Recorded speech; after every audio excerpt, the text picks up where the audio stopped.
Assalamualaikum warahmatullahi wabarakatuh. Salam sejahtera bagi kita semua. Semoga kita tetap dalam lindungan Allah Subhanahu wa taala, Tuhan yang Maha Esa. Jumpa kita lagi dengan channel ya yang agak-agak pedas sedikit lah. Jadi rakyat sudah menunggu sebetulnya ini.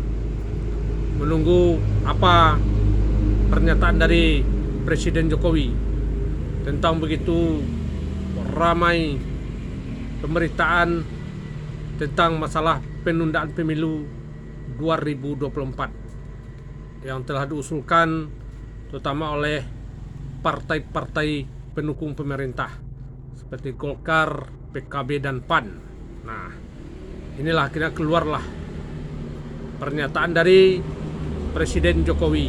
Tapi menurut sebagian baik pengamat masyarakat, pernyataannya ini tidak sekeras waktu tahun 2019 waktu mulai dimunculkan untuk jabatan presiden untuk 3 periode. Nah, tahun 2019 itu presiden waktu itu tegas sekali, yaitu pertama dia ingin menampar muka saya, katanya. Yang kedua, ingin cari muka, padahal saya sudah punya muka.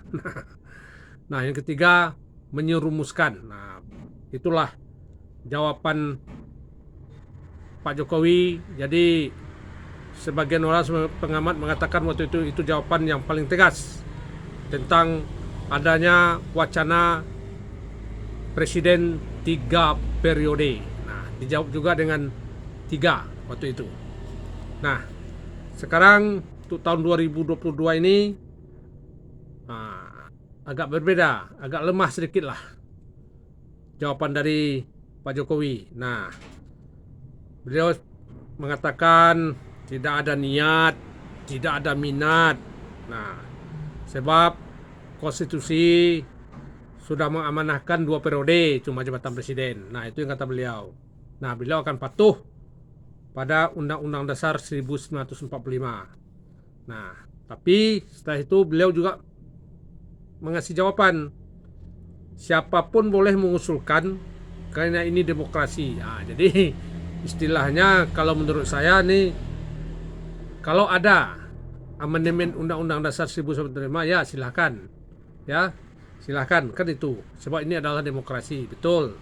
Nah, tapi kalau sudah ada pelaksanaan semuanya harus tunduk dan taat pada konstitusi. Nah, inilah.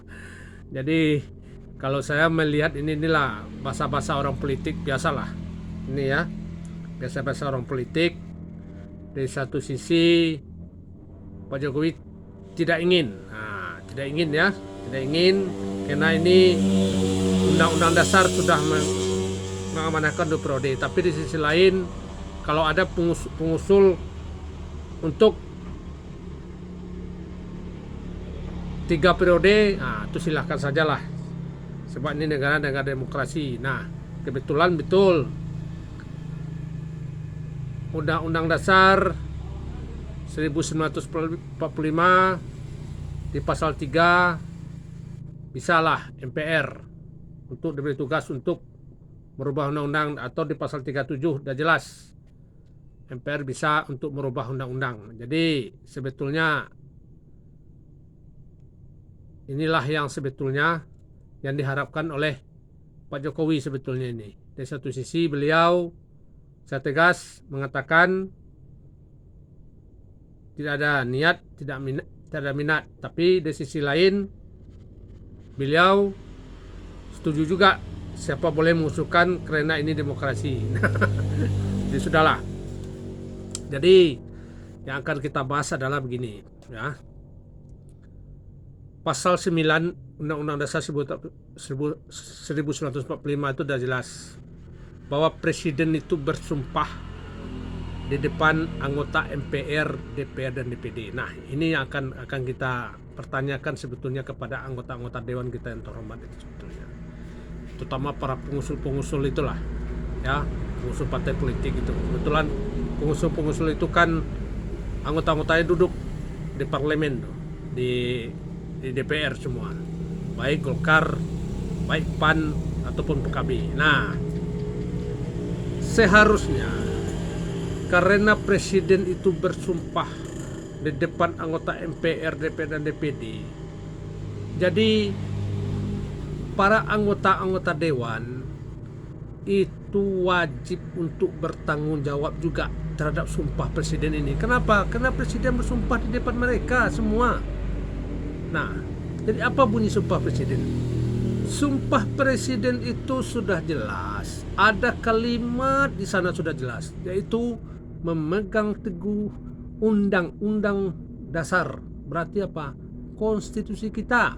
Nah, kalaulah presiden sudah bersumpah untuk memegang teguh, berarti presiden itu harus menjalankan Undang-Undang Dasar 1945 dan peraturan-peraturan lain. Nah, jadi tugas para anggota-anggota DPR terutama untuk mengawasi apakah sumpah ini sudah dijalankan atau belum. Nah, inilah yang sebetulnya yang harus didesak oleh anggota-anggota DPR itu. Apakah sumpah presiden ini sudah jalan atau belum? Nah, tapi kalau ada juga anggota-anggota DPR itu mengusulkan jabatan presiden 3 periode atau penundaan pemilu, berarti betul kata Pak Jokowi di tahun 2019. Apa kata beliau? Menyerumuskan beliau. Betul.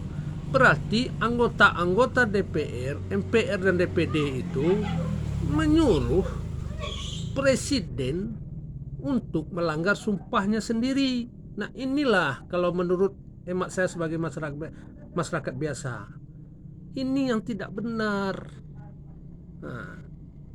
Nah, presiden juga harus tegas. Sebab apa? Sebab dia kan bersumpah. Jadi jalankanlah sumpah itu, jangan dilanggar sumpah itu. Nah, ini tapi kalau presiden tidak tegas dan setuju tentang hal ini, berarti dia presiden sendirilah yang melanggar sumpah itu. Nah, ingat ya, saya pernah mengatakan pertanggungjawaban sumpah yang paling berat pejabat di negara ini adalah presiden. Ingat itu. Sebab presiden disumpah untuk 270 juta rakyat Indonesia, dari Sabang sampai Merauke, dari Pulau Miangas sampai Pulau Rote. Harus diingat. Nah, pertanggungjawaban sumpah yang paling berat itu bukan di dunia ya. Ini siapa yang jadi presiden harus ingat. Pertanggungjawaban sumpah yang paling berat itu adalah nanti di akhirat. Percayalah. Kalau tak percaya nanti tolong ditanyakan kepada ahlinya. Tanyalah pada ustadz. Betul tidak? Nanti. Sebab apa? Sebab presiden bersumpah menyebut nama Tuhan, pakai kitab suci di kepala. Ingat. Nah, jadi kalau ini betul-betul dilaksanakan tentang presiden 3 periode ini atau penundaan pemilu ini, maka presiden sendirilah yang melanggar sumpahnya, dan anggota-anggota baik MPR, DPR, DPD harus bertanggung jawab terhadap sumpah ini juga. Sebab presiden bersumpah di depan Anda semua. Nah, jadi kalau ini betul-betul dilanggar, jadi apa yang pernah dikatakan oleh seorang Profesor Salim Said waktu itu menjadi kenyataan. Apa itu? Negara Indonesia takkan maju sebab Tuhan saja tidak ditakuti. Nah, salah satunya apa? Salah satunya banyak melanggar sumpah sendiri. Hati-hati. Saya cuma sebagai masyarakat biasa selalu mengingatkan sekali lagi bahwa sumpah pertanggungjawaban yang paling berat adalah presiden. Cukup sekian dulu. Lebih dan kurang saya mohon maaf. Assalamualaikum warahmatullahi wabarakatuh.